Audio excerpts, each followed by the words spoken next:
Ladies and gentlemen, welcome back to another special episode of The Cultured Nerd. Today, we're getting a chance to sit down with Ian James Corlett, where we're going to be talking about all of the wonderful things he has done, all of from Dragon Ball Z, Transformers, Reboot, question mark, where is it? Is it coming back? He might know, but he won't tell us. But he will tell us lots of other things. Thanks for joining us, and let's start the show.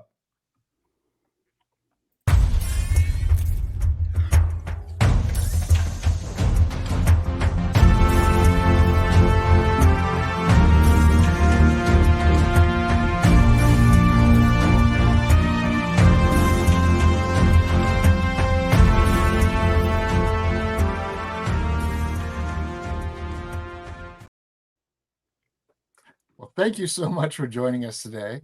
When we first got the news that you were going to join us on the show, Michael and I had to contain our excitement a little bit because, as we said before we started, you were the voice of a lot of our childhood, and we absolutely loved it. And there were so many moments in just our childhood. I think a lot of fans of like Dragon Ball Z, for instance, they only know Sean Schemmel as Goku, but Sure. for those of us who started watching it from the beginning, they understand the weird jarring moment that the voice actor switched, and we're like, wait, how are we going to get used to this? And then just eventually we just dealt with it because You just do. You just do.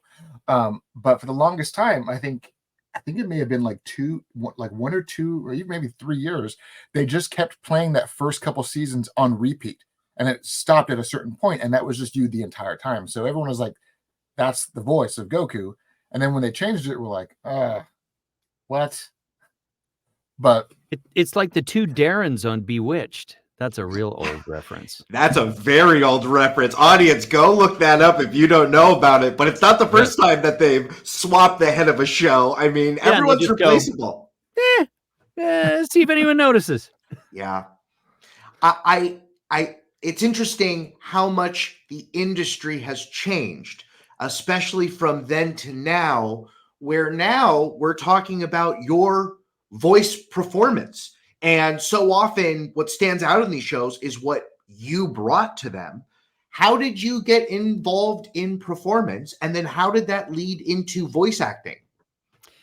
Well, it was really a life journey, as it turns out. When I was very, very, very young, I was really into puppets. I loved everything. Like there was a local TV, like hyper local TV show in Vancouver called Pete's Place. And it was, cartoons and, the usual kind of local kids show thing. And there was lots of puppets involved, and they were great. I just loved the whole idea of it. And then I was a little older. I was a little too old for Sesame Street, but I was very aware of what Sesame Street was. And the Muppets were like, what is this? I love this. So I started doing puppet shows at school and, like as a little kid. Then that sort of progressed into ventriloquism. So again, always doing something with my voice. And then that transitioned into filmmaking, which I did like stop motion animation and stuff like that. And once the technology was available to me, this is so long ago, we had the introduction of sound, and then I would do some voices in, to go with the animation. And then fast forward, I'm realizing, well, gee, I really like performing and everything, but I don't want to be a starving filmmaker, because that was kind of the career path. There was no film industry in Vancouver at the time. And I think a lot of nerds would be very surprised at that, because it's huge now. I mean, so many sci-fi things and stuff are shot there. But at that time, the only industry in that world remotely was audio production. So jingles and comedy radio spots for commercials. And I realized that this was actually sort of a way outside of Vancouver, because we would take road trips. Like our family trip was always California, and we'd be driving and you listen to the radio as you did. And I would hear commercials and went, hey, hang on, that sounds like the weatherman from like where I live. So ding, ding, light bulb came on, and I went, okay, I'm going to pursue that. So I pursued commercials, thinking, well, I'm not going to be a radio announcer because I don't have the pipes for that, but I could do character voices. So I kind of slid a wedge in and became the character voice comedy radio commercial guy. And then in the mid 80s, the animation work started to trickle into Vancouver, and boom, I was already there working, and the rest is history. Yeah, and I think that these things have evolved over time, but especially in the 80s, those were advertising. Here is a cartoon to sell a product, and the more of that product we sell, the more of this cartoon we're going to do. And that was very true. You know, as I go through and look at your illustrious career, it's like you were the original Darkstalkers cartoon. It's like, yeah, someone's like, we can sell some, let's do the ding, make the cartoon, here's the video game, let's sell some toys. So I can see how you were already poised to enter into that world. Yeah. And of course, I have always been like a huge voice nerd, because on those road trips that I mentioned, my dad would play these comedy, I was going to say albums, but they were like on 8-track tapes, of Stan Freberg and his comedy troupe. And I was just totally into that stuff. Also into really old retro radio shows. Like as a little kid, there was like a late night show on the radio, and like every city had this thing. There was like this little window where they would play, you know, old radio shows like the Shadow and Captain Midnight. Yeah, all that, you know, comedies, everything. And I just loved it. I loved it. I always thought, oh man, I think I was born in the wrong era. And, you know, as it turned out, yeah, I really did end up doing stuff with my voice. Do you have a tier list of puppeteers? Obviously, Jim Henson's near the top. Sid and Marty Krofft somewhere in the middle. Local Canadian television's down at the bottom. But do you have or in the order that those things inspired you? Wow, that's a good one. That's a really good one. I don't know if I have an answer to that. Listen, you don't have to. Jim Henson is the GOAT. He revolution. He came up with the reverse stitch. Like it's sad that like he didn't get to make more avant-garde like Labyrinth type movies. But like, you know, puppeteering is still struggling to get back to where he was because sadly he is no longer with us. Yeah, well, I remember the first time I saw, and they were using video techniques of I forget what the actual show was, but you know, there would be this Muppet and legs.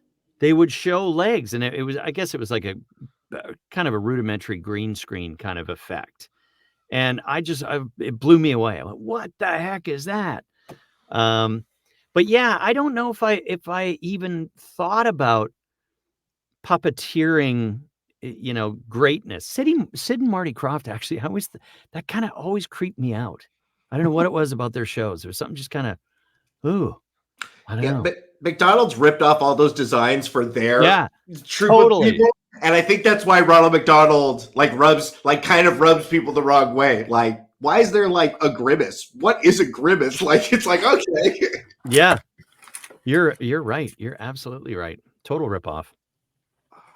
Well, they lost it. Listen, they took him to court. I'll send you YouTube videos about it. Taylor, please continue the interview. This is a whole rabbit hole I have never explored. And corporate espionage. Yeah. Okay. Good. Nice. We're really good about chasing rabbit holes that lead to places where people don't expect them to go. But cool.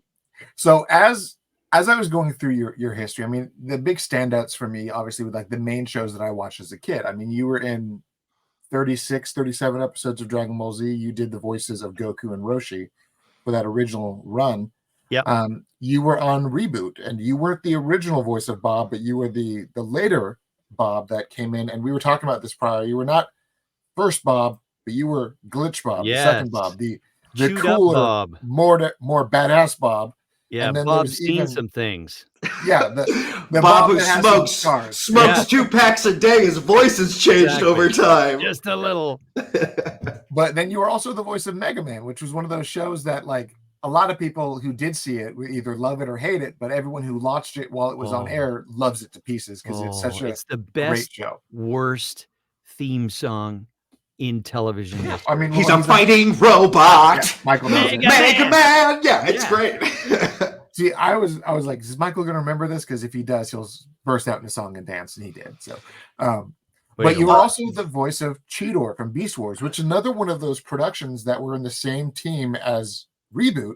They decided, let's just go ahead and make a Transformers show. And then about halfway through making, I think is the first or second season, they were like, why don't we just connect this to the original show? Let's go nuts with this. And then immediately fans were like, okay, it's canon now. We have to pay attention.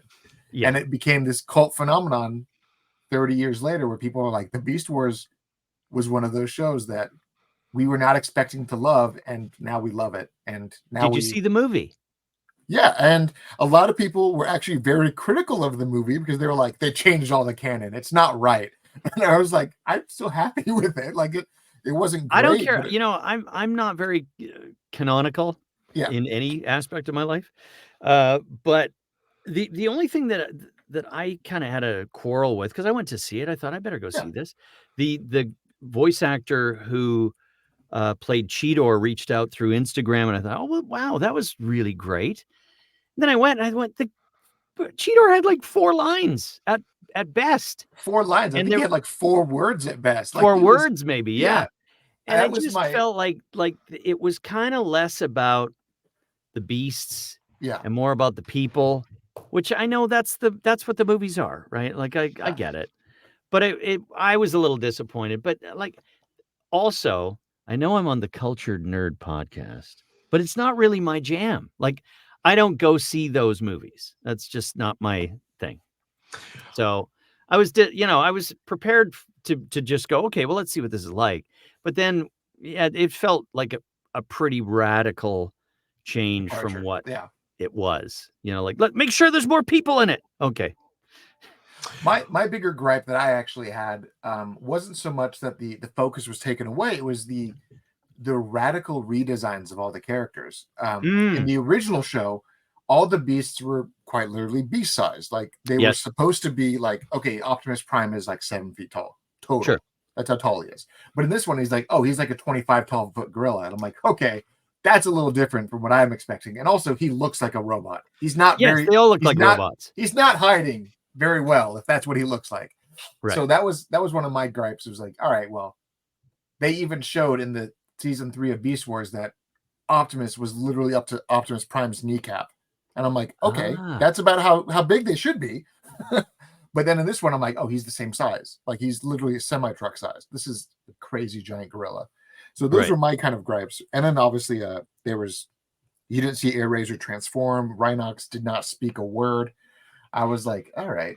Yeah. That's a shame. I feel like the issues that you tried to throw in a couple of Beast Wars in your next Transformers movie, those characters were all so flushed out. And I feel like maybe because of Reboot and also Beast Wars, they both had unsatisfying endings. There were endings in the show, but it was always like, well, they're going to come back and explain it. They kind of did that with Beast Wars, where we got the very different one where we go to the far Beast future. Machines. Yeah. Beast Machines. Where they go back to Cybertron and everything gets weird. And that one actually had a real resolution, but it was also kind of like a bummer of an ending too. It was like, oh, okay. Yeah. And I thought, but I always wanted more of that. I liked all of those characters so much.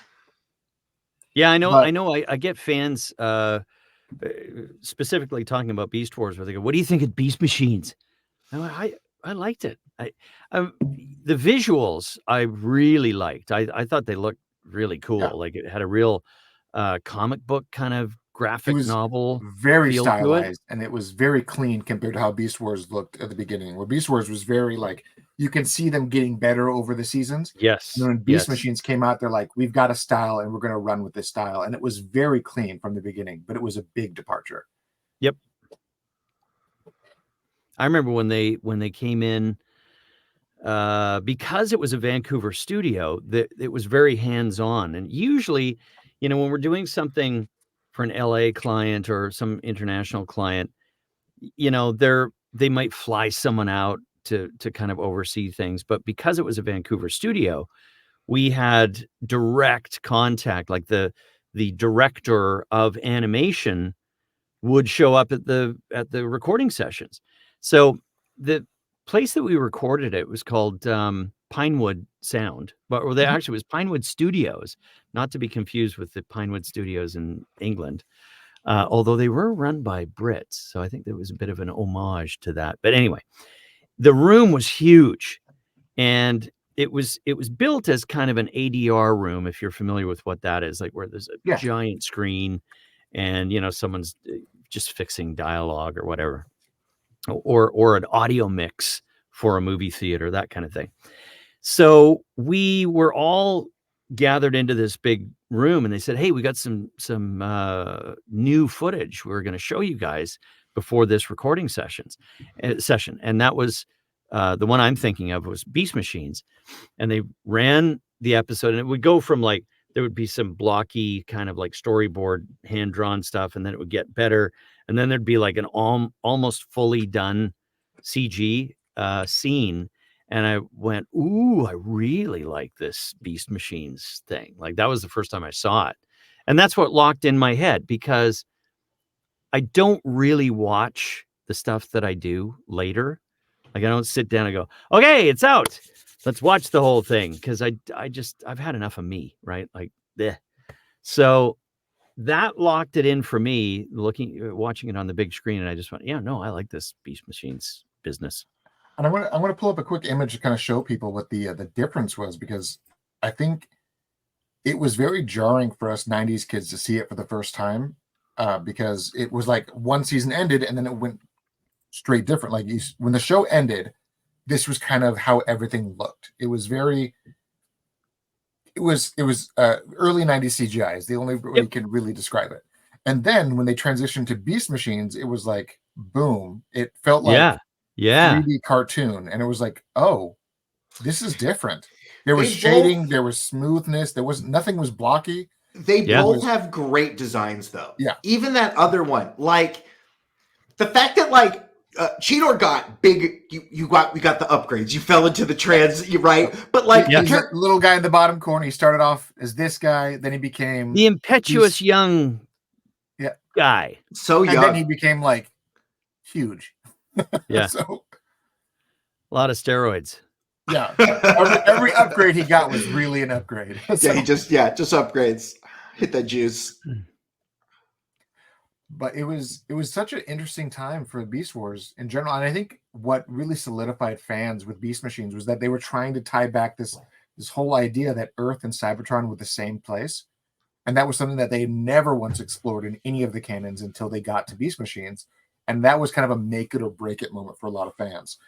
It was like, oh, wait, so time travel is now exactly what we're going with. And it is the same place. It was like almost like a Terminator style of the bootstrap theory of physics, where it's like, it only exists because of time travel, and time travel only exists because of time travel. And it just kind of goes into what did that do to your impressionable little noggins?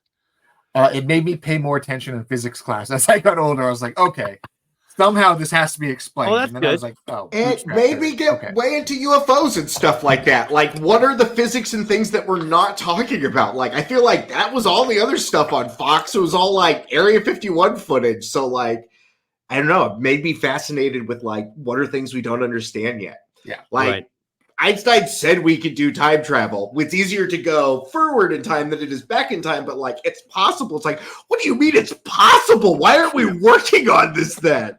Yeah. But it's such an interesting thing, because, like, in the right time, I mean, a lot of people argue today about how shows in the 90s versus shows modern day. It's like, in the 90s, you had these shows that were made for kids that introduced concepts like deep morality and sacrifice and time travel and all this stuff. And then modern day cartoons, it's like, I don't know, Cocomelon. You know, it's like completely opposite stuff, where you're like, all right, let's just teach these kids how to say the alphabets. And then when we're kids, it's like, quantum physics for children. Yeah. And it was like they didn't know what to give the kids, so they just gave it as hardcore as they could. And they're like, okay, let's taper it back a little bit. But a lot of these shows have lasted the test of time. I mean, even the Batman animated series, and you look at it in hindsight, that show was not really for kids, but it was a show that it won Emmys, it won just awards in every direction, had movie adaptations, and then even today people consider it the gold standard because it was a show that was made PG enough to allow kids to watch it, but it could be watched by anyone and enjoyed by anyone. And that was kind of how 90s shows were. And that relaunched the career of Mark Hamill. Yeah. Yes. My very good friend, Andrea Romano, was the voice director for that series and every other amazing series from that era. Everything DC animation for the last 30 years. Yeah, exactly. And she was the one that went, I'm going to give this Mark Hamill guy a shot because there wasn't any Star Wars happening. Yeah. And she cast him as the Joker, and the rest is history. Well, it's so funny because if you look at some of the behind the scenes stuff, they initially had, I think it was Tim Curry was the voice of the Joker, and they released clips of him doing the voice, and people were like, "Oh, that's not the Joker I know," but it's such an iconic actor. But then when you see that was what they initially pitched the studio, they said this is great, and then they called Mark up, and then Mark has now become the most iconic Joker of all time. Yeah. I like Tim Curry a lot, but when I hear Tim Curry, even as a kid, when I heard Tim Curry, I go, "Oh, that's Tim Curry.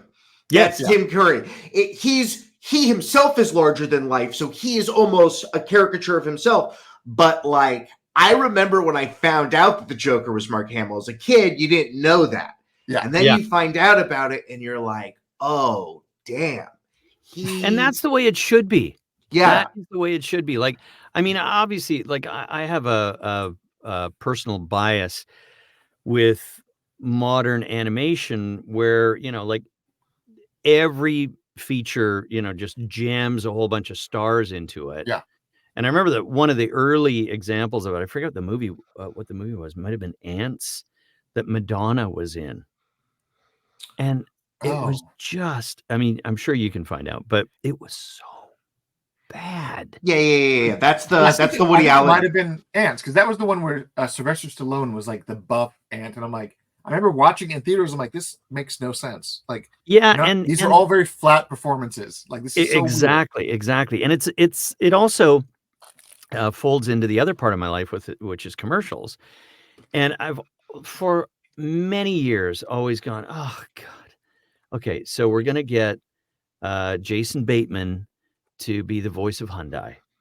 Well, I would hold I would love to take a poll of the average listener who goes, that's Jason Bateman.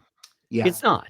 And his smartless counterpart, Will Arnett, is doing GMC trucks, like as if they don't have enough to do. But anyway, it's usually driven by, there's two things at play here. In commercials, they're not going, and now John Cena for Honda. It's just he's doing the voice. And again, how many people would know that John Cena is doing Honda commercials? Not many. It's a field trip and a little. Can we swear on this show? As much as you fucking want to. Well, this isn't even a swear. The ad agencies get a hard on for like spending an hour or two with a celebrity, and it's been like that for years. Like ever since I've been in the business, it's like, oh, we're gonna have so and so, and oh, we're gonna get because it's a field trip, right? Yeah. Here, now any of my advertising clients hear me going off on this thing. They're gonna, we're not gonna invite him back anyway. I don't care. I don't care. It's the truth. So anyway, that's advertising. But in movies, at least I can rationalize it a little bit because they're making posters, they're making trailers, and it's, Ryan Reynolds as, or, insert your star here. I kind of get it. I don't think, the core target audience, which is kids, they don't get it. No. But does a parent go, oh, so-and-so's in it, I'm going to go see that? Maybe. No. I Maybe. no, I maybe that they're like, I want to sit in it, like, I'll take my kid because I want to listen to Sylvester Stallone and ads. Like, oh, okay, that's a pleasant tone on voice. I mean, maybe. It's funny though. I think, and as a person in the grassroots of uh, popularizing Japanese animation, to not, it was always a thing that was around, but like it is now a pillar of entertainment. So many of those shows have stellar voice performances, and they weren't cast as, oh, let's get Tom Hanks to be the lead of a Full Metal Alchemist, right? Yeah. And very rarely do those things ever happen. Maybe sometimes in the movies you get somebody like that, but it's still from that world. Dragon Ball Z was already big in Japan. Did you think Dragon Ball Z was going to reach the heights that it did here? That it was going to be a thing that once it came, it never left? It's still here. The short answer is no. No. Not a chance. Like the story is, we in Vancouver had a pretty healthy industry in reversioning many different types of TV. So when like there would be, Romanian cartoons, Japanese cartoons, Chinese cartoons, French cartoons, and we were well versed in reversioning them from the original language into English. And when the guys from Dragon Ball sauntered in the door, there were a couple of Texans. One was Gen Fukunawa. He's a Japanese American guy, so he didn't sound like this. But his partner Barry Watson, he came in and went, "We understand you fellas know how to fix these things into English." Yeah, we have a certain expertise. Well, we got this show. It's called Dragon Ball. Gen's uncle runs the animation studio, who where it's from. And all we saw was like, there's 6 billion episodes, and we went, great, let's do that. And yeah, so I mean, like, I was involved right at the very beginning because my production, I had a little production company with a partner, Terry Clausen, and the two of us would take the raw translation in Japanese to English, like a really clunky Google Translate, and then watch the video and try to make sense of what the sentences should be in terms of, matching the flippy flappies of the lips. So that's what we did. And I can't say for sure that I cast myself, but I must have been involved. Like, I mean, I was playing at a high level in that little, hierarchy. And I may have even had to sleep with someone to get the gig. No, it was probably me. I slept by myself. I was about to say, you probably, you met your best friend yourself. Yeah. Great. Look in the mirror. Okay, you're gonna get it, sweetie. You're gonna do it. So anyway, that's the story of here's looking at you, Dragon Ball. What an amazing, weird skill that you just learned and backed into, of watching flapping lips from other places and putting a narrative structure on there. Because now it feels like we're as far away as we are from that. That's still what's going on. That's still at the end of the day what's happening. Of course it is. Yeah. And I think one of the things that people, everyone's got their favorites. Like, oh, I like this guy playing this character. I like this version or whatever. But one thing I can say is that everyone that was involved in those early Dragon Ball dubs, from our neck of the woods, were professional voice actors. Like, that's what they did for a living. So I think and of course I'm going to take a little credit. Like, my partner and I set the template for, like, we don't want a whole bunch of filler words like and just to make it fit. Like, I'd rather it not match and have the line make sense and flow and have some musicality to it. So we really stressed that. And the guys who picked it up, even still while it was in Vancouver, they did a really good job. And I think that's what you're hearing in those early dubs. Because I see stuff now that's dubbed. And, I'm not talking about feature stuff because I think that's at a very high level, but there is a lot of weird kind of just stuff to, pacing and stuff and then another and you, I can see it being recorded. Let make it fit, make it fit, make it fit. And the line can be kind of crappy. So that's my story. Who's dropping the ball there? Is that because obviously there's an expertise was come with the voice actor, and there's things that but like that's why I'm paying you to be here. I'm paying for that expertise. But you're not recording this alone. There's an engineer, there's a director probably. So is it a time thing, or do you think that it's crazy how much animation there is now? Just across the board coming out. So you're right. Not everything is being done at A+ level, nor is it the small band of people where I'm sure when you were doing Dragon Ball, you were the industry.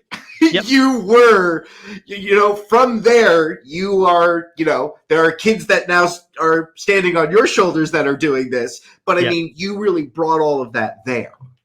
Yeah. And I think that like even in the early days, it's budgets.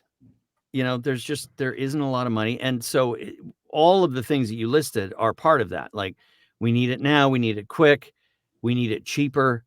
And that was one of the reasons why I said, I'm not going to do this anymore, because it just didn't pay enough. It just like you could make more at a shift at Walmart than what we were getting paid. And the main reason I was involved was because I was involved at that early level of, okay, we're going to kind of produce this. We're going to help you produce it, not just as a hired gun voice actor. Right. Yeah. So when it started to be 4 8-hour days, 4 or 8-hour days in a booth all by yourself, trying to match flaps and count lines and make sure you're getting paid what you should get paid, which was not enough, even if it was accurate. I just went, wow, I got to get to I got 3 commercial sessions this week and 2 other like prelay series cartoons like Megaman or whatever it might be. And I can't,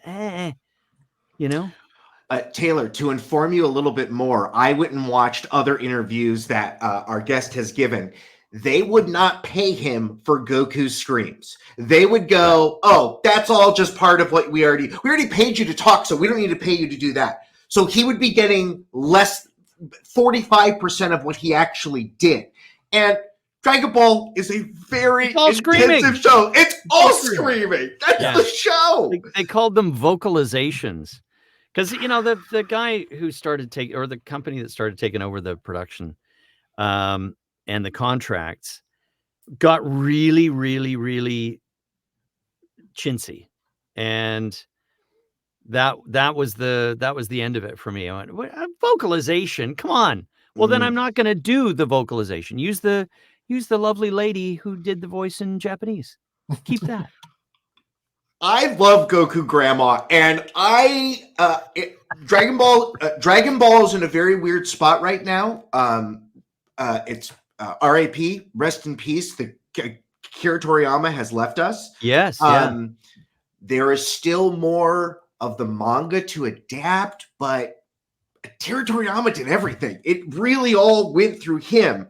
So I don't know if we'll get another thing after Super or not. I think we will, but maybe it's just movies now instead of another series. I don't know. Yeah, it's in a weird place because Toriyama had planned Dragon Ball Daima as this mini show to exist while they finish the manga, so they could then adapt the manga to finish the series. But then he passes away, and now even his replacement, Toyotaru, the guy who was doing all the art for the latest manga, is even like, I think we're done. Like he ended the last arc on a very nice note. And he's like, I don't know if we want to keep going. I think that's a good spot to leave it. But it's at the same time, it's also unresolved. So people are now wondering, are we going to resolve it? Or is it going to just be done? Are we going to get the adaptation?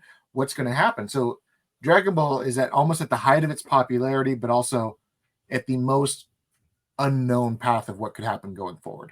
Good question. So Yeah. it's a hell of a place to be, I guess, for the biggest franchise on the planet for this stuff. Yeah.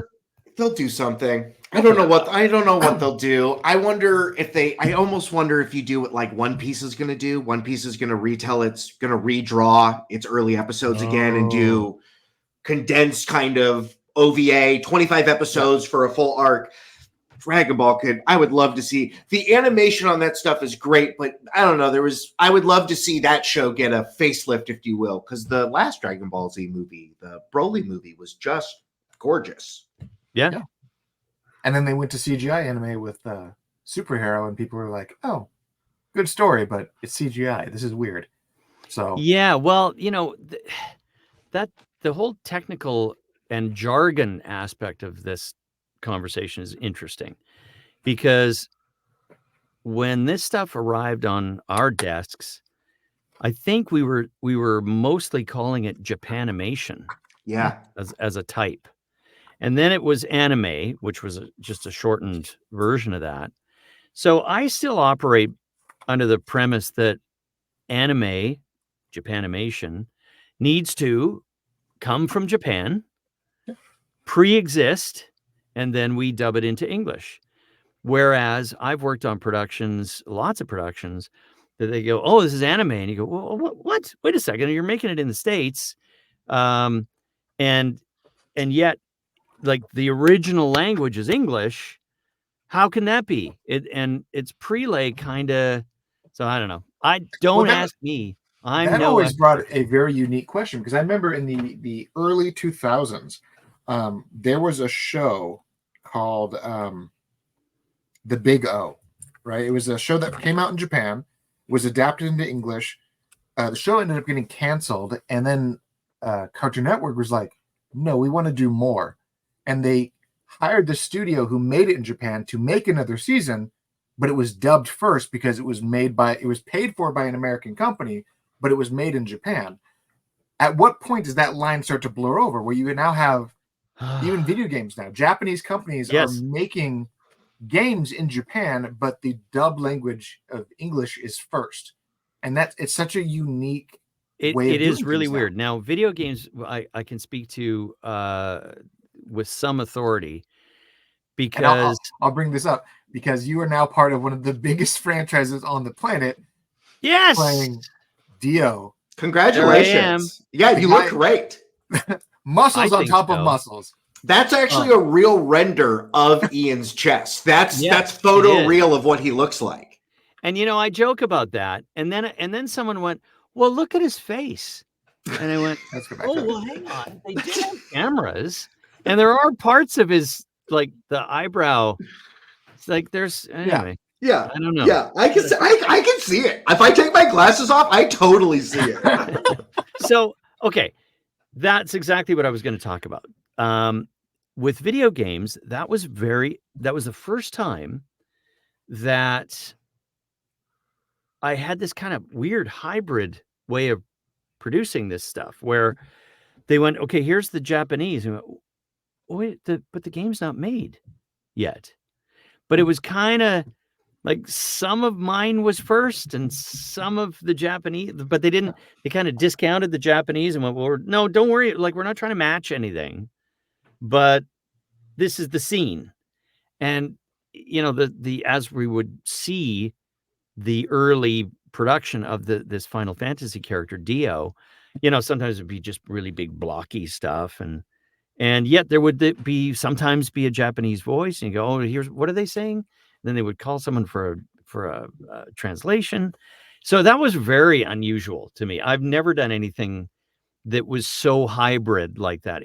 What's first? English? Well, sometimes.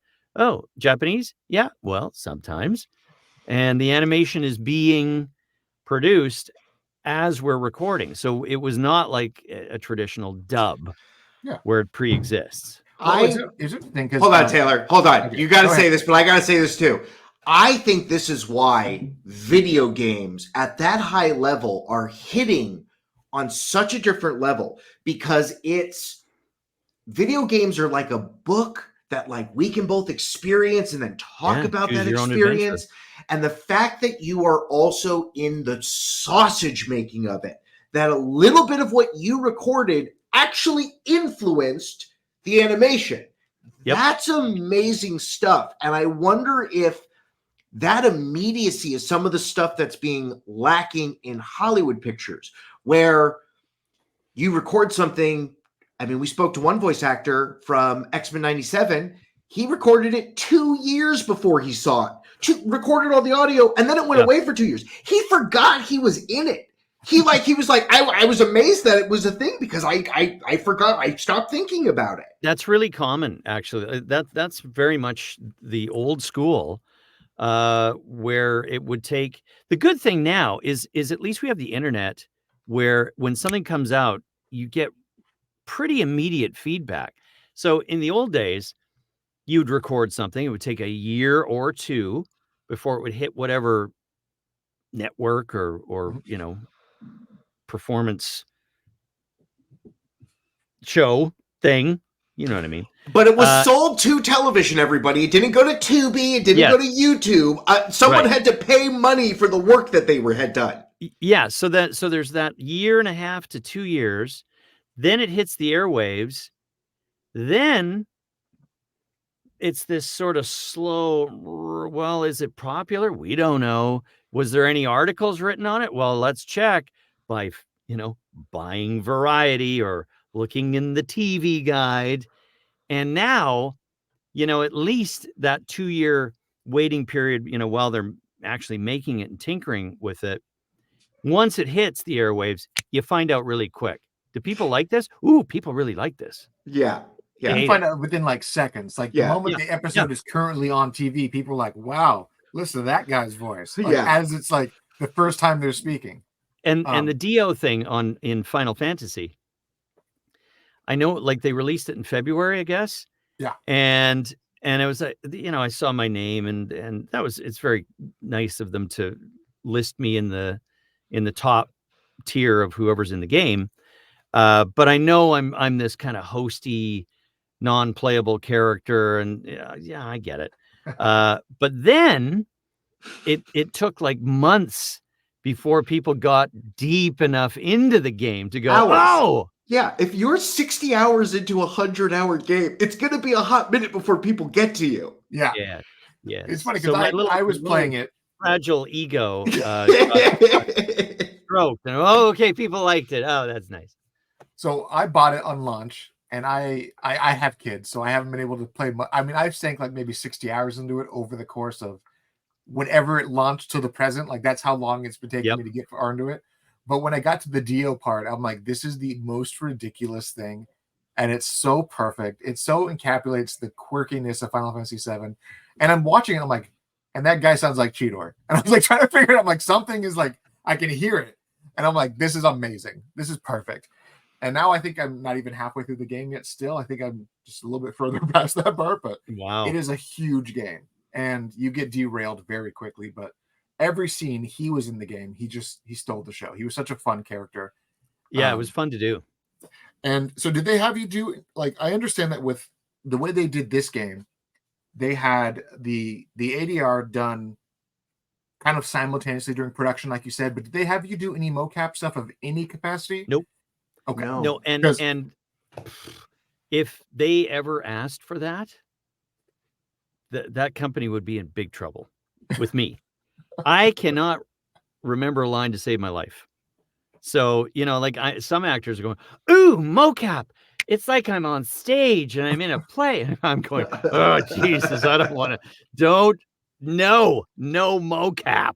Unless, it's right here and I'm reading right there, then fine. So it was always my impression that with the Final Fantasy VII trilogy of games, that they did all the mocap with the Japanese actors, but then they did the voicing simultaneously while they're recording it. So the face side of things was all done with the voice actors. Like they had a camera on people's faces to say, okay, this is how their mouth works. Let's try to do this way. But when they did the next game in the franchise, Final Fantasy 16, that game was actually done in English first. And that was such a unique thing where they're like, oh, we're gonna make this game in English. The characters are gonna map the English actors, and then we'll dub it in Japanese after the fact. And I think it was highly controversial for fans of the franchise because they're like, "Wait, what are you doing? English Really? first? What are Like, you you talking could about?" tell? Yeah, but I mean, I guess it's so in Japan. But I honestly thought Final Fantasy 16 was fantastic in the fact that you could tell that the mouth movements matched the English dialogue way better than it matched the Japanese dialogue. Ah. So it was kind of a weird experience seeing that this is a Japanese game that was done in English first. This is unique. So, Well, I think that it's an interesting part talking about the technology because you are in a position now, like many other people, as technologies are refining, they are taking over little tasks and things like that. Big Here in time. LA, they struck over AI use in voices and voice matching, but it's coming. Yep. How do you, the voice actors, protect yourselves from this? I sure it is contract and things like that, but I don't know how you're going to regulate any of this stuff because they're just going to do it, and then if they get caught, then they'll say, "Oh, we're sorry. Yeah. We'll pay the fine." Yeah, I think you're absolutely right. And my first knee-jerk reaction when it became very clear that, okay, that it's coming, the first thing I thought was, well, there goes dubbing because Yeah, of that underlying budget pressure where make it cheaper, make it faster, make it cheaper, make it faster. So if they can plug a whole bunch of Japanese words into a program and then have that program go, and here's the English translation and here's a voice to go with it, they're going to yeah, do it. They're going to yeah. do it. And I remember sitting around dinner last year with a bunch of mostly anime actors, young, and I The new crop. yeah, and I boldly made that statement. I said, first thing that's gonna go, guys, is dubbing. No, no, no, no, no. I don't know why they were so adamant that this was not gonna happen, but because the emotion and the hang, and I go, okay, let's be real, guys. There isn't a whole lot of emotion in straight dubbed animation. There's a whole lot of fitting. There's a whole lot of technical stuff, but yeah, emotion, I don't know. And then the other thing, I find this actually really intriguing. And I honestly, Cone of Silence here, there's another old reference, Maxwell Smart. Turn on the cone of silence. The Cone of Silence between me and you two guys and whoever else might be listening. No one's listening. Don't worry about it. I think that I really do want to see, because I watch a lot of Danish and Nordic noir and that kind of stuff, and I always want to watch it in the original language because I'm an actor and I don't want to hear some dude like me going sorry, but I just don't want to hear that. I want to read it, and plus there's a byproduct to that too because it forces me to pay attention. Yeah, I got a little ADD. I've been having that issue with Shogun where I'm like, I'm going to get through this damn show, but every time I sit down, I'm like, I can't look at my phone. I want to watch it. So good. Anyway, what is coming, and I've heard it, is they will take the voice of the original. Let's say it's a Danish production, some Danish actor, and they take his voice and do the dub using his voice. And they match the tone and inflection. Yeah. And I want to see that. I actually want. I know. I mean, I've hopefully being if all things are equal and fair, sure, the actor will get compensated for that. Who knows? But I want to see it. I think that would be very interesting. I may still want to watch subtitles, but whatever. Yeah. I also love that the answer to what does the Japanese voice, what does the guy who dubs anime all day, he watches Danish noirs. You're on another, you went this way with we all went this way, you went this way. Yeah. Well, it's interesting that you bring that up because it immediately made me think of what Lucasfilm did with the more recent Mandalorian and Book of Boba Fett shows, with how they they brought back a younger version of Mark Hamill, and they used this program called Respeecher, which was essentially kind of like an AI tool that took the audio from Mark Hamill and then made him sound younger.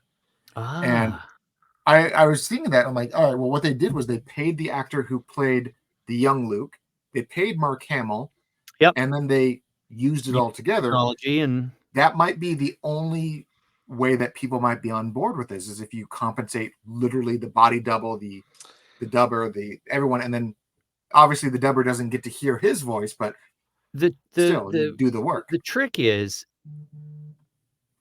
that as long as they're not using something that, like as Michael brought up earlier, without your knowledge. Like if you sign on, you go, okay, this is the way it's going to work. Mark's going to do the voice, the actor's going to do this, and then we're going to use this thing. Great. Everyone's getting paid. Everyone's getting, compensated the way they should be. But if you go in and do some crappy production and then they mine you, and we're going to go, wow, we used it for this, and someone will find a loophole. I don't care what the contract is, because this goes back to where we started in this conversation. There's always going to be a producer going, yeah, we're not going to pay you for the screams. Those are vocalizations. No, stop it. But there's always going to be someone looking for that loophole. Yeah, that was a great producer voice, FYI. That I could. I'm going to let you know. We can add that to the resume. Well, it's interesting because I did see, I've seen this. I've been watching this exact thing, and I know that Hollywood has said, "Oh, we're fine. We'll sign the contracts. We won't do this." But fans are still doing it, and I've seen people who go online, and I've seen like clips on Instagram and Twitter and stuff of fans doing like their own versions of Dragon Ball Super's animation stuff, the stuff that hasn't been made yet. They're just doing it themselves, and they're using AI to dub it with the voice actors. And I'm like, this is insane. Get ready where it's going. Get ready to hear your voice dub over the Android movies or Future Trunks, and it'll have nothing to do with you, and nobody got paid for it because it's a fan film. But boy, did it sound pretty good. It makes me really nostalgia for Tree of Might. Yeah, and that's what's interesting about it, because fan films are always in that gray area of, it's it's not for profit. You can get away with it because of parody licensing and all that stuff. But at what point can the person actually sue the fan production for using an AI to mimic their voice? Because that's kind of where it's going to a certain capacity. So there's a Japanese J-pop idol who's not real named Miku, and they paid. Wasn't that the one that was at Coachella? Yes, and so she was so good. Future Miku, she was great. She was supposed to be a hologram, but they couldn't get the hologram up in time, so that's why they just had the big black TV there. Yeah, I wondered what fans were not happy. Was supposed to be something awesome. The Miku community was not happy about it. Okay, but good. In her inception, they paid an actress for movements. They paid another actress for her. She recorded some things. They paid her for her voice. Sure. And then, thank you very much. We're now going to do whatever we want to. And she's made more albums and collaborated with people. I could see something like that. And I think about a show like, while we don't necessarily have them here in the West, One Piece has been on TV for 20 years, right? Yeah. That cast has had, very few people, right? In the past, there would be 1 million episodes of MASH, and those people had longevity TV shows. But I could very well see some show where it's like, we recorded, we got everyone, we got all the noises, a kid's show, we had you read the alphabet and do everything and say all the emotions. Thank you very much. We're now going to continue on the show without you. And that's a weird thing, because what happens if the show gets big and now you don't get those? I mean, there's residuals and things, but I don't know. There isn't. In anime, there is zero.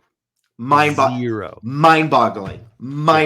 to hear that. And on top of the session rate being really low, the only saving grace, from a pure business financial point of view, is if you happen to be on an anime show or a dubbed, let's just call it a dubbed show that hits, You may have some quote unquote back end from appearances.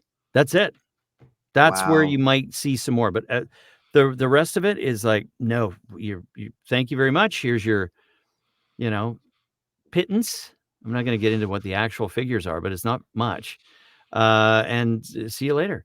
So I am trusting. I'm very trusting of our unions. I shouldn't be, because I really don't trust anyone. But it's so murky that I know that there's no malice on our union side.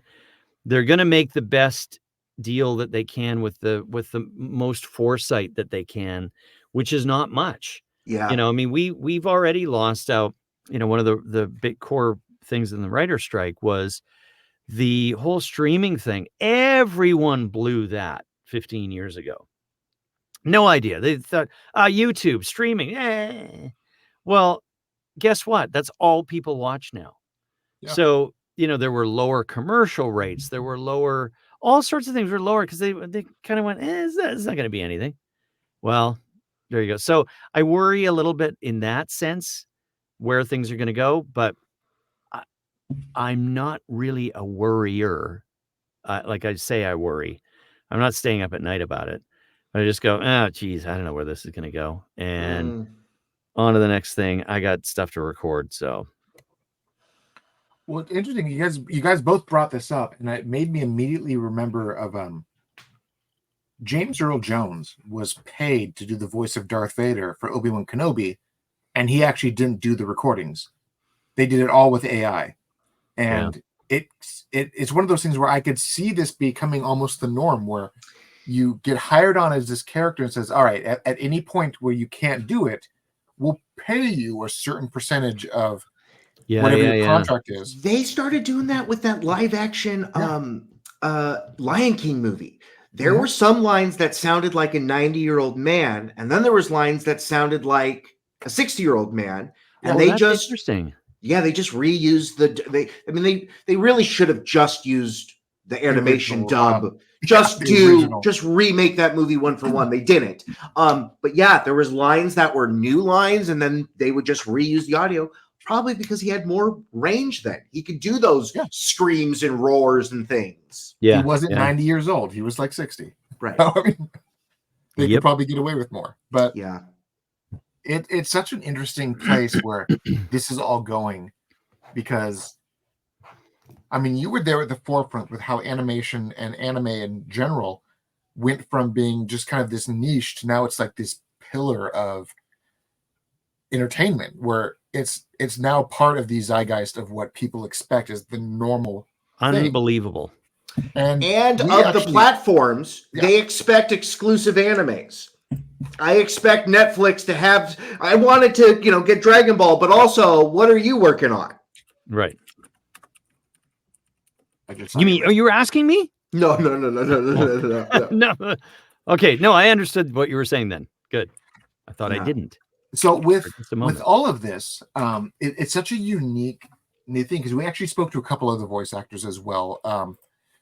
Probably ones that you may actually know, but one that's been doing anime from like the get-go to now, and one that's kind of just all over the place. Like one of the actors has actually done other voices with the Final Fantasy franchise as well. So you may have actually come across him just in that capacity. But everyone has kind of said the same thing, where you go into the room, you do the content, and then certain projects you have to match it as fast as you can, or you have to find a way to retweak the line to more naturally flow.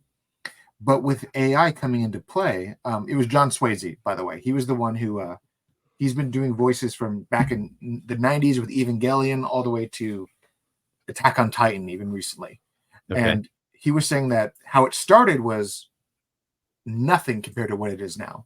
Oh, yeah. And I mean, when we were dubbing, when we first started dubbing, we were working off 3/4-inch videotapes. Wow. Yeah. So it was like, you do a line, beep, beep, beep, screw it up. Oh, okay. Beep, beep, beep. So when when digital stuff, I mean, I was still dubbing when it became digital, and everything was disc based, and that was like really immediate, which was fantastic. I remember a series, I think it was called Spiff. It was a French series, Spiff and Hercule. Look that one up. And I I like this story, but it wasn't that great for the voice director. The voice director was not moving quickly enough. So we had the digital stuff going, which was just, to me, a godsend. I was going, this is great, because I worked very quickly in dubbing. And the director was directing, and I just went, we're spending too much time on this. Like, I could do twice as many lines. And it got to the point where the director just went, okay, for Ian's sessions, just let him, he can do it. Yeah. And I actually had this chair that was kind of like a dental chair. It looked like a Barca lounger. And I'd sit there like this and it'd go beep, beep, beep. I forget I don't even remember what the voice was, but I think Billy West might have been the first guy who did it. Anyway, it doesn't matter. And I just like scream through lines. And I don't, where did this come from? Why did I derail us? But it was about speed and technology. Yes. Yeah. Okay. So in the old days, it was really slow. That's the answer. It's funny because I actually remember, I think it was like 97, 98. I said the first time I actually sat down with someone who was editing some video together. And I remember seeing their mixing board, and it was like a bunch of reels, and then they had other reels over here. And he's like, I'm just going back and forth and cutting clips and rewinding and fast forwarding and finding the right second, hitting record, splicing it over here. And I'm like, this sounds so busy and so hard to do. And then like 10 years later, he's like, just dragging it onto the computer and just throwing it where I want it. You can do stuff on your freaking iPhone or Android that, like, what my little teenage filmmaker self would be, what?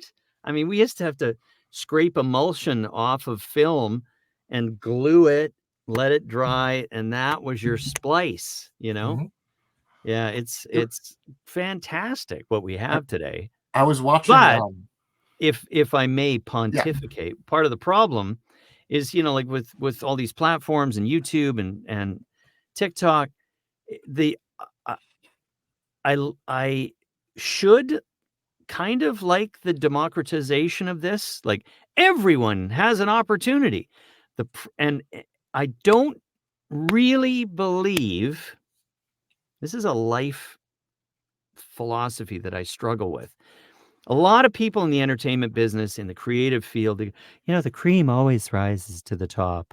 The good stuff will always. No, I don't believe that. No. I think the world. Let's just take YouTube. The algorithm is going, I think you want to watch this. You can't just go, I'd like to see something really creative from a young person who's really got it going on. No. Because they get mired in all this goo and gunk that you got to sit through it's still like mining for gold. So I don't really believe the whole cream rises to the top thing. Well, and it's what you're talking about is, and there's probably a scientific term for it, but I don't know of one. What you're talking about are the mini miracles. The fact that anything gets made, the fact that through all of this noise of a billion things, we're not talking to you about Mummies Alive, even though I did watch Mummies Alive. We're talking about Transformers. We're not talking about the voices you did in Hearthstone, even though I play Hearthstone. We're talking about Final Fantasy VII remakes. Yeah, so, baby. It's very, who knows what will be the thing that strikes the social zeitgeist. Right. To your point, though, I think that, unfortunately, that is true. I think that the industry barriers, while they feel less, there's a weird... The fact that intern is in our culture, the fact that we have unpaid workers, that someone has to subsidize you learning a thing that we used to pay for, it's like you'll see somebody, I live in Los Angeles, so you'll see someone get their dream project. You're like, how old are those kids? When is this their first thing? It's like, no, they're 35, and this is the culmination of Yes.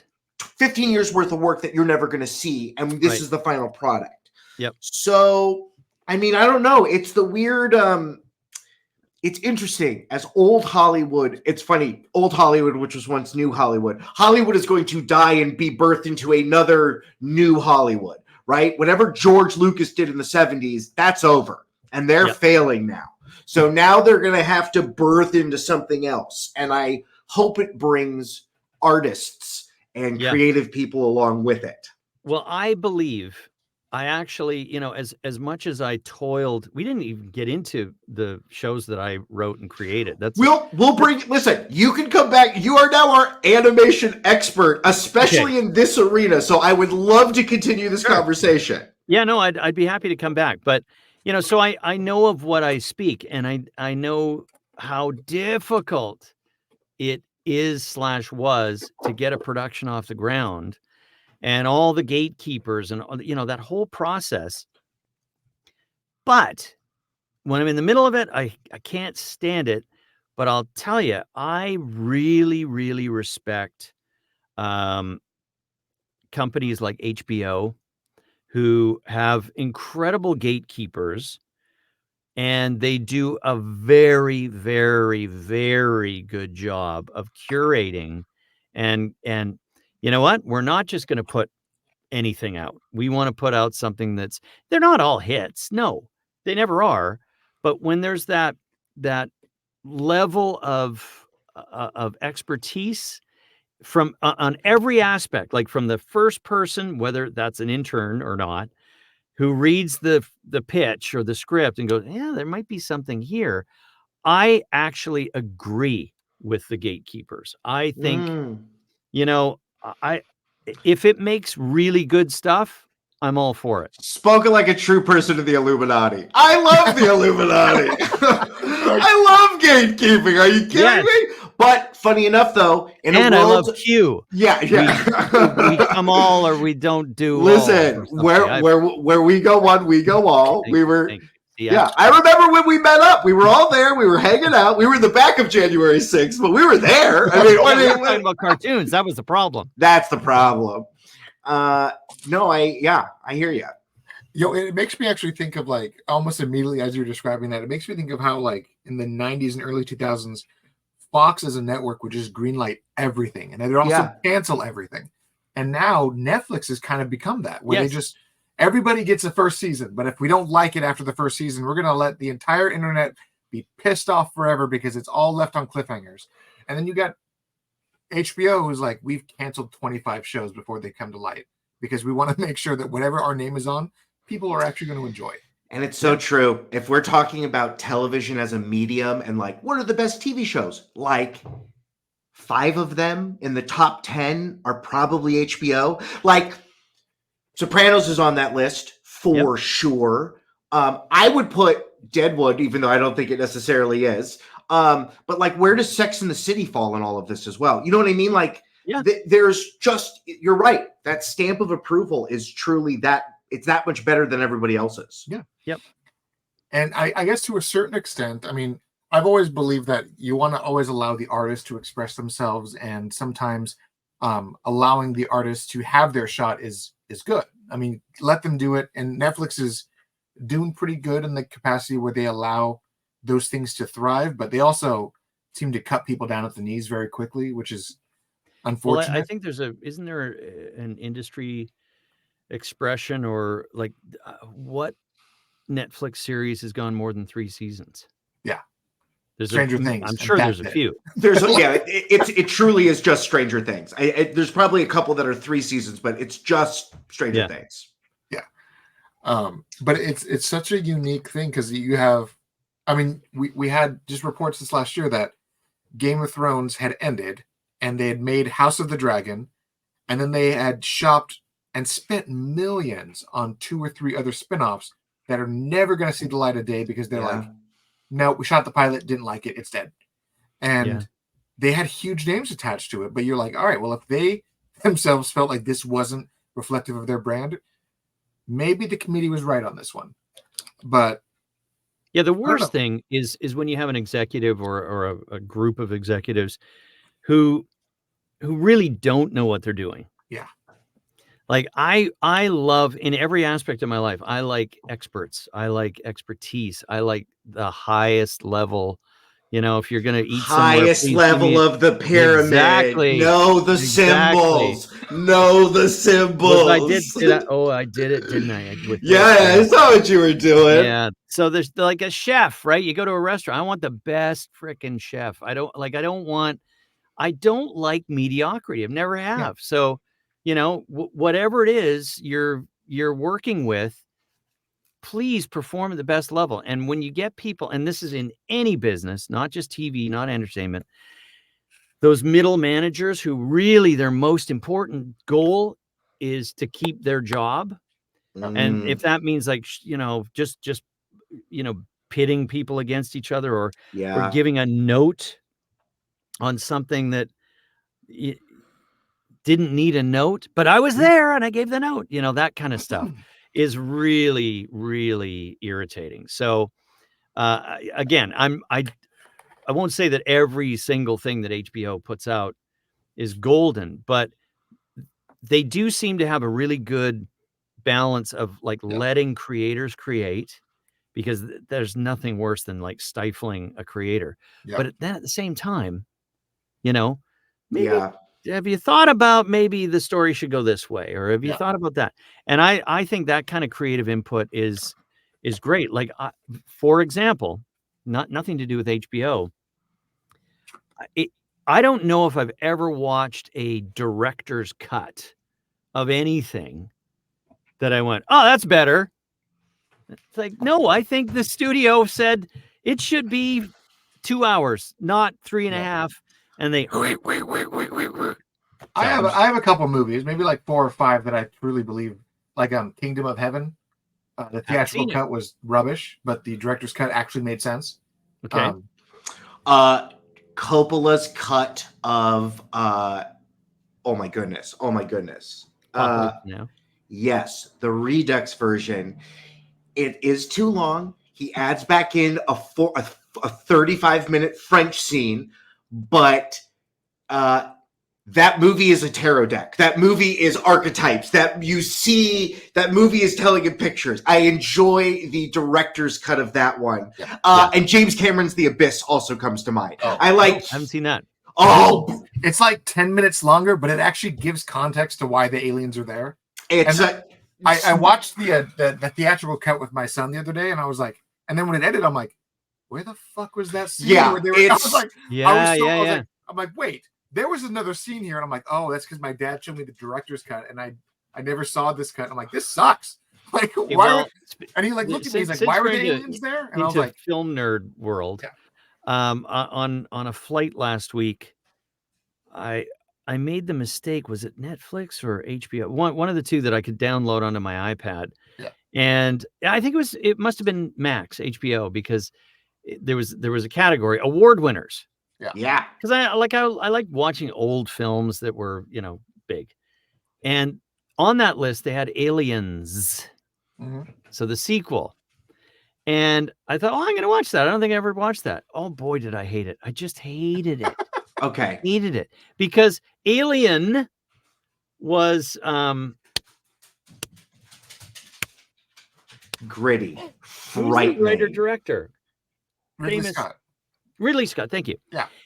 And Aliens was Mr. Titanic, James Cameron, and the first one was like all tension, not full of explosions whatsoever. and stuff. Yeah, it was it's dirty space. It's truck drivers. It's oily. It's space. Space is a job site.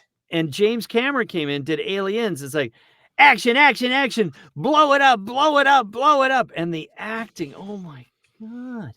The acting was, we're all dead, man. We're dead, man. Yeah. And let's have that Hispanic young lady who's really tough and she's very boyish and she's gonna be in there with the oh, okay. And it was just, you know, there are some directors that are really great with the explosions and all that stuff. And when it comes, I can tell this when it comes to the scenes with actors, like, oh yeah, did they say all the lines? Okay, good. And they run off and go back to their computer, right?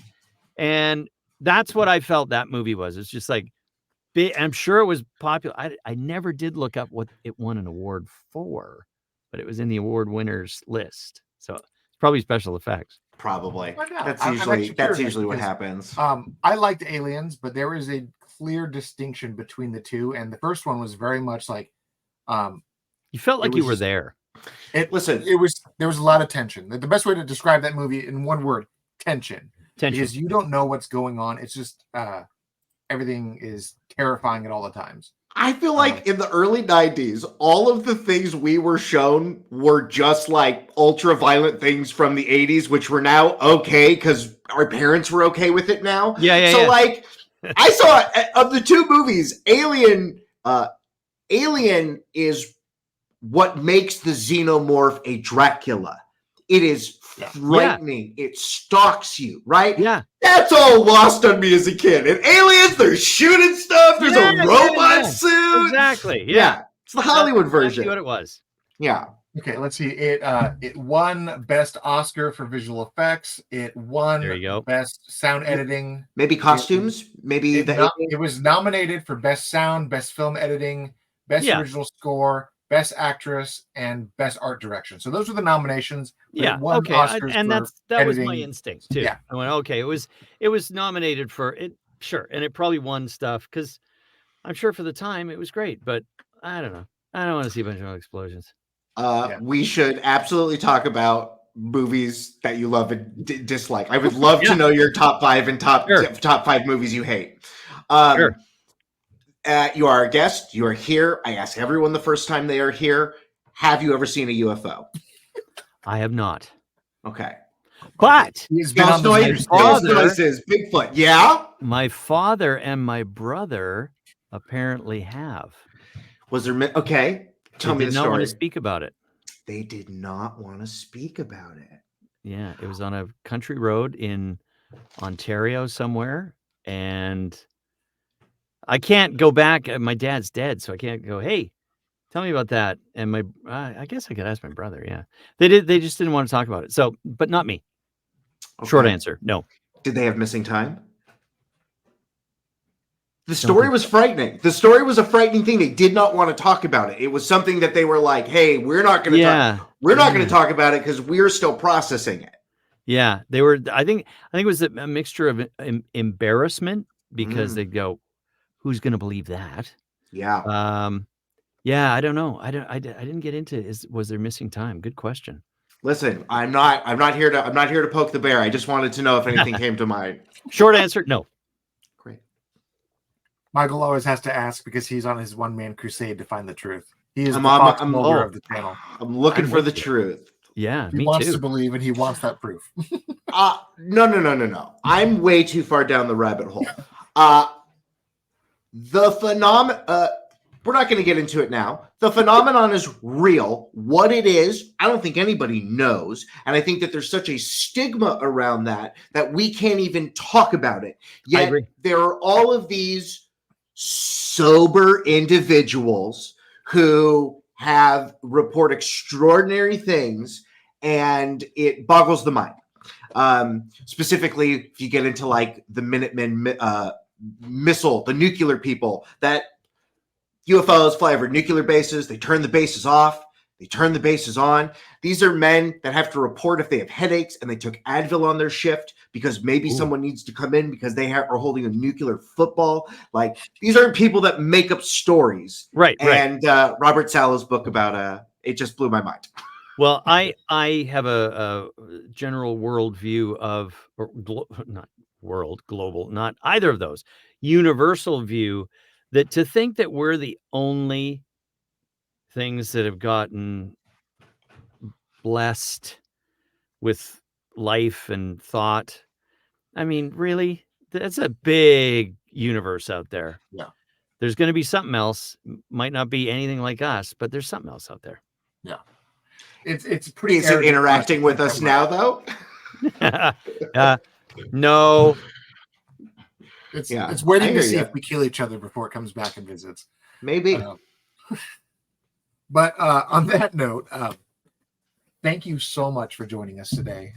We're not going to bite up at any more of your evening, but thank you so much for being here. It's been an absolute blast, and Michael and I would love to have you on again and to I'd be happy to talk come about back. all the random movies that you love, that we love.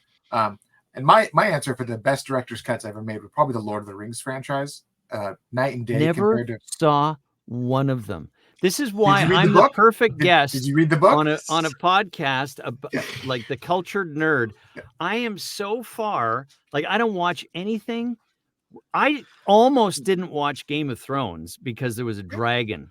But it looked very Nordic, though, right? You were like, Yeah. oh, okay. Yes. Okay. And it wasn't all about the dragon. It was like, Yeah. it's a dragon.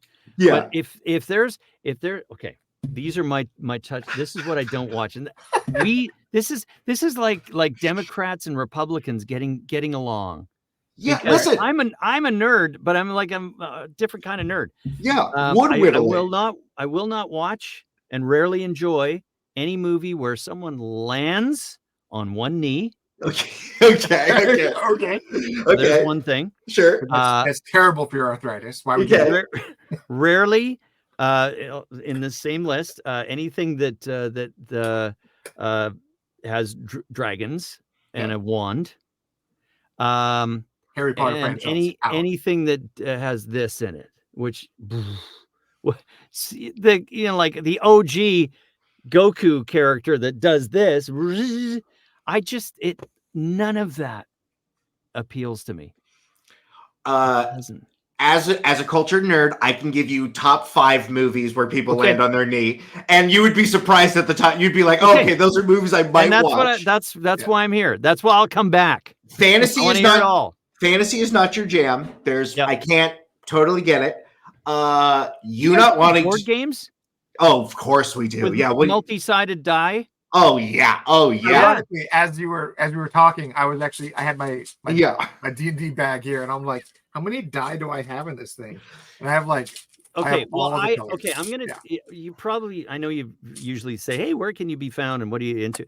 I'm gonna plug my really good friend's YouTube channel. His name is Trevor Duvall. He was the voice of Rocket Raccoon in the animated series of the Guardians of the Galaxy. Yeah. And he has a YouTube channel called Me, Myself, and Die. As in die. And he's a voice guy, and he plays role-playing by himself. And just does all the characters himself. Does all the characters. So, like, your nerd audience, bunch of nerds, go watch that because you probably love it because, he's great. But, I mean, Trevor and I are just, like, on really good friends, opposite ends of the universe when it comes to this stuff. I found it. Exactly. Well, I can't wait for you to come back and tell us more things that I love that are terrible. You not wanting to shoot lasers out of your body, that's just a generational divide. Because I'm going to let you know, like, if this is way better than Superman. Goku could kill Superman. I didn't even care about point. Superman. Like, it's just a whole. Okay. I'm pretty reality based. Yeah. Star Wars doesn't do it for you. What about Star Trek? No. I mean, I watched Star Trek because it was old by the time I was watching it on a TV. It's like, look at that! Wow! He bumped into a rock and he moved it. It was more of that kind of thing. Would you do zipper on that dragon guy? Would you do westerns, even though that they were stylized? They still felt a little bit more real life. I was not into westerns, but I thoroughly enjoyed Silverado. Yeah, Jeff Goldblum, and if I watched it today, I might feel differently. But I remember going, "Ooh, I like this." Yeah, I like westerns. Sure, modern western. Here's one I loved. Speaking of reality based, this kind of encapsulates it. I wouldn't say it's an obscure movie. It was just a few years ago called the Sisters Brothers. Yeah, and John C. Reilly. And Joaquin Phoenix. It's so good. Oh yeah, that one. I did see that one. I was like, is that And the I movie saw that in a think it is? theater, at like a Hollywood screening event, where the guys are there. And the opening scene of that was so good. Like you really felt like you are in the Old West, pitch black, and you just see this shotgun fire. And you hear it's a bit like Zone of Interest, actually, where the audio takes you away and you're going, what the fuck is happening? I think someone's dying. I mean, you don't see any of it. Yeah. It's good. So that was a Western I loved.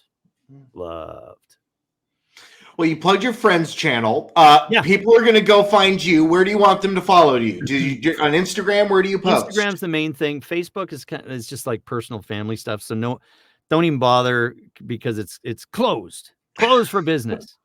But Instagram's where all my sort of updatey kind of stuff, and that just feeds through to Threads and whatever's left of Twitter. Yeah, right. Yeah. Instagram, Ian James Corlett, no spaces. You'll find me there. Wonderful. All right. Well, thank you again. We're definitely going to have to find some director's cuts that are not in your criteria of movies. Yeah, I'd love it. I would love it. Like I said, give Kingdom of Heaven a watch. That's it's a Ridley Scott movie about the Knights Templar, and the director's cut is so good, and the theatrical cut is a dumpster fire full of shit.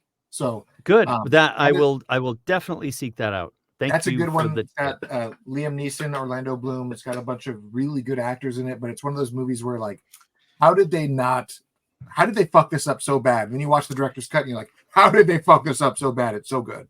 And my proposal to you is a movie called The Proposal, which is an Australian Western that has the guy from Memento, Guy Pearce in it. Yeah. I know this movie. I haven't seen it, but I know this movie. It's a different flavor of Western, but it is a Western, and I highly recommend it to you as a off the beaten path, not overlooked, but not the one that people think of. I'm writing it down right now. And that one is not a director's cut, right? No, just a regular movie. I respect your time. You told me what your criteria was. Taylor's wasting your time with that movie. I don't know what to tell you. No, director's cut. Kingdom of Heaven's it's like what? 2.5 hours long? Why does he need to know about the Knights Templar? He's already in the Illuminati. He already knows where he comes from. You can't tell me anything about that. You can't tell me nothing. Just like John Cena. All right, the director's cut it's like, okay, maybe we won't do this because the theatrical cut is 144 minutes and the director's cut is 190 minutes. Maybe not. Maybe we'll hold off. The extra hour makes a difference in the film. Yeah. The Abyss is only 10 minutes longer. Okay, yeah, The Abyss with its extra 10 minutes, that is a good director's cut that changes the whole movie. And on a technical level, I would sell you to The Abyss as an individual who was working in those times. This was made in the early 90s. They were still using King Kong like miniatures and projection. I mean, baby. It's at the highest level, but I mean, it's not that much different than what they were doing, with miniatures, you can only do so much. Yeah, it's like it's almost like Jurassic Park level of how they pulled it off. Like it's very good how they did it. And I warned you. I'm going to go on tangents. Jurassic Park is one of those rare films that I can watch today. What was it? 93, 94. Yeah. And that CG is still really good. It's perfect. It's not as like a perfect screenplay as like Back to the Future is, where like it from A to B, it's like, oh my goodness. Or I would even say E.T. E.T. is almost a perfect movie to me, but Jurassic Park of like what a modern blockbuster is, and it's funny and it's scary. It's just perfect. It's so good. And there's nothing because the combination of the practical effects and the CGI was like, wow, I can't believe, most things, on topic of, looking back on Reboot and stuff, you kind of go, oh, okay, that's some early CGI there. But yeah, that movie is very good. Very, very, very good. Well, and we talked about this before you got here, so we don't have time for it now, but that Reboot, all of the things Reboot was talking about are now what people do all day long. Yeah. In and out of games, Avatar, all of these things that the show would have to spend a season to explain. Yes. The whole audience now would go, "Oh yeah, they're avatars in a game and they're fighting Right. somebody." Right. Like it just and it also borrowed heavily from Tron. yes, Which is another one of my, like, okay, that's one of my classic. It's not a usual genre that I'm into, but I really like that movie. You're blowing my mind. I would never have assumed you were a Tron guy because you shit on all the other things that are like Tron. Yeah. Well, there's dragons, reasons. but I like Tron. It's childhood stuff is three things. Childhood, I was not that young. Disney and technology. Oh, so then you're kind of a car guy. Tron is kind of a car movie. Yeah. It's not a car movie, but it's like a future car movie. Yeah. Okay. Yep. Okay. Pull on that thread. Yeah, there's going to be lots of great movies with cars in it. There's lots of great movies with cars. Michael's going to make you a list. It's going to happen. Okay. He's going to find some stuff. Top five movies with a car and a punch to the ground knee. And they're like, whoosh. Matrix 2 is on there. I love James Bond, even if they're not great. That's just the nostalgia of. I just love it. Yeah. Close, open fist slapping a woman, and then saying, "Where's your boss?" Bond movies are great. James Bond retrospective another day. Taylor, take us to the ending credits. All right. Well, thank you so much, everyone, for joining us on this special episode of the Cultured Nerd Podcast. If you want to help us keep the lights on and keep doing what we're doing, just head over to patreon.com/theculturednerd. I have been your host, Taylor Murphy. My co-host, Michael Sintel, is always there, always derailing, always bringing up UFOs. And on that note, for everyone who is sitting at home, please scan the QR code, bug us on social media platforms, follow us, harass us, tell us that we're wrong, whatever you want to do. I will have a conversation with you because I tend to always take the bait and I always have these conversations. So if you want to argue with me about any of my views, by all means, head over to social media and go ahead and harass me because I know no better. But thank you again for joining us and have yourself a great night, everyone.